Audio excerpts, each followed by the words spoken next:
Bienvenue à cette 113e capsule de l'école du Vortex doré. C'est maintenant la deuxième partie de la loi de la conscience. Mon nom est Daniel Letourneau, je suis québécois et je travaille avec M.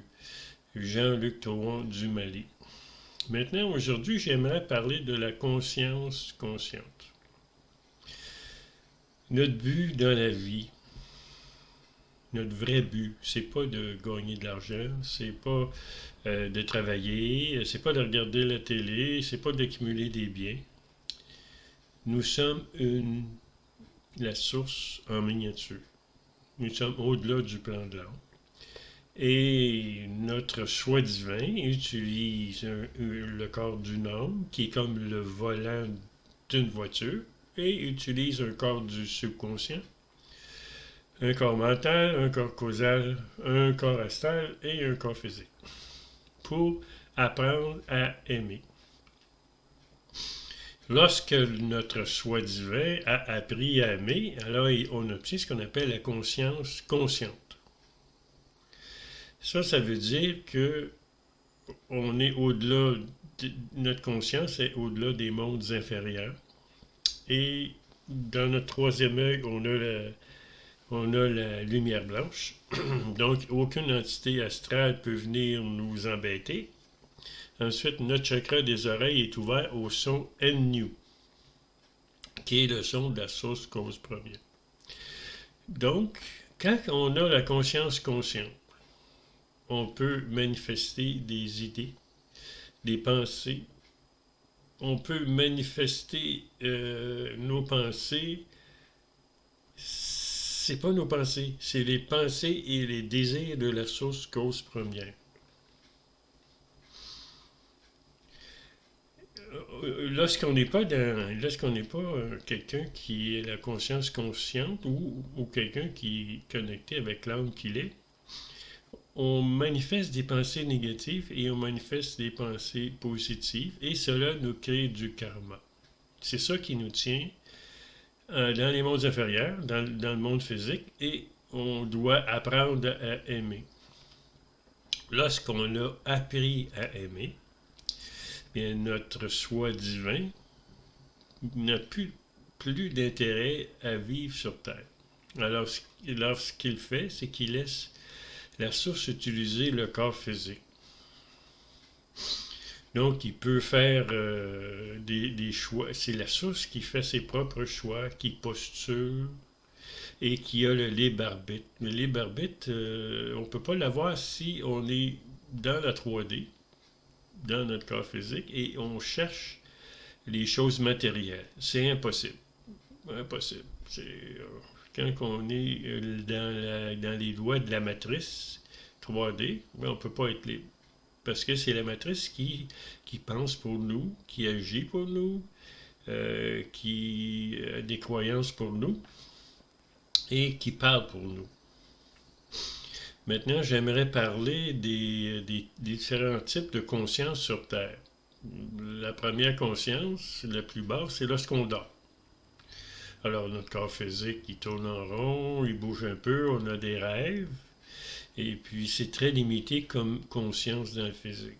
Ensuite, on peut être dans l'état du rêve.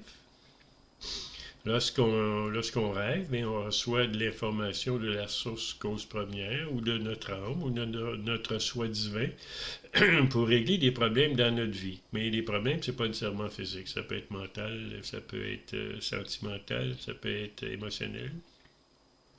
Si on comprend les rêves, alors on peut régler nos problèmes dans le physique. Ensuite, on a l'éveil. Lorsqu'on est réveillé le matin, c'est un état de conscience. Là, on utilise nos 5 sens physiques pour diriger notre vie. Et c'est les matrices, les lois de la matrice de la Terre 3D qui nous fait fonctionner.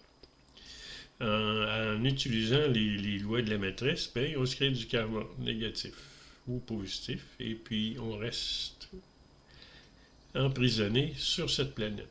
Ensuite, on obtient ce qu'on appelle la conscience psychique. Alors, nos sens psychiques se réveillent et on peut obtenir, comme la télépathie, l'aide divin, on peut utiliser l'énergie, on peut faire plein de choses qui proviennent du plan astral, de notre corps astral.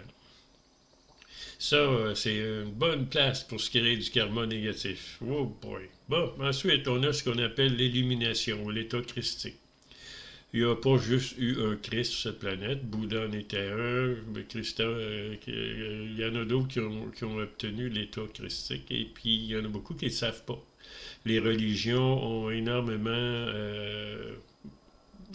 arrêté les gens de comprendre qu'ils sont des Christ eux-mêmes par des croyances et des choses qui font en sorte qu'on met notre conscience sur une autre personne, à l'extérieur de nous. Ensuite, on a ce qu'on appelle la réalisation de l'âme. Alors, l'âme est détachée complètement des corps qu'elle a dans les mondes psychiques et elle dirige sa vie maintenant. Elle a une mission et elle va réaliser sa mission. Ensuite, lorsqu'elle a réalisé sa mission, et on appelle la prochaine étape, c'est la réalisation du moi authentique. C'est ce que vous êtes vraiment, la source en miniature. Ensuite, lui-ci, ce moi authentique-là a des choses à apprendre, des choses à faire. Alors, il prend possession de votre corps physique et il vous guide à travers les expériences physiques. Par la suite, il y a ce qu'on appelle la réalisation de la source cause première. Donc, vous êtes un guide universel et votre mission maintenant, c'est d'aider les âmes à revenir à la source cause première ou les soi divins de revenir à la source cause première comme vous avez fait. Ensuite, j'aimerais parler du New. Je pratique le New 10 minutes par jour le matin au réveil et cela a augmenté énormément de ma conscience. Alors, les lois de la maîtrise que j'ai parlé, c'est la luxure, l'avarice, la vanité, la colère et l'attachement aux choses matérielles et le déni de soi, l'insouciance, la naïveté, se sentir inférieur et être indifférent à la vie.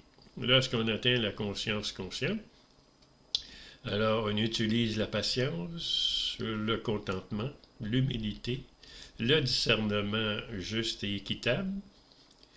Ensuite, le détachement équilibré de la 3D. Alors, je vous souhaite une très bonne journée ou une très belle soirée et à la prochaine capsule de l'école du Vortex doré.